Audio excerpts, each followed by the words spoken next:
Isiniwalat ng host, comedian at dancer na si Vong Navarro ang tunay na samahan nila ng kanyang mga co-host sa noontime show Night Showtime.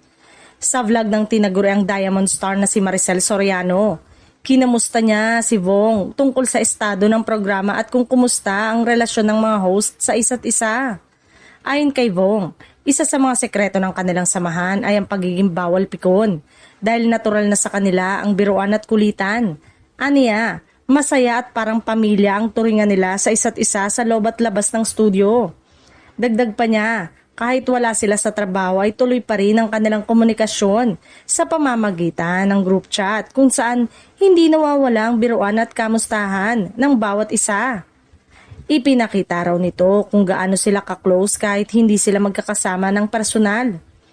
Ipinaliwanag din niya na malaking factor kung bakit matibay ang kanilang samahan ay dahil matagal na silang magkakasama, kaya kabisado na nila ang ugali at limitasyon ng bawat isa. Dahil dito, mas nagiging madali para sa kanila ang magtrabaho at mag-enjoy sa bawat episode.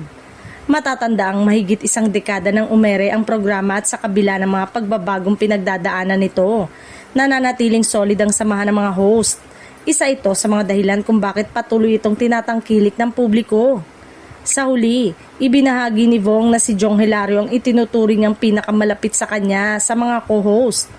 Patunay ng lalim ng kanilang pinagsamahan sa paglipas ng panahon at sa dami ng kanilang pinagdaanan bilang magkakasama.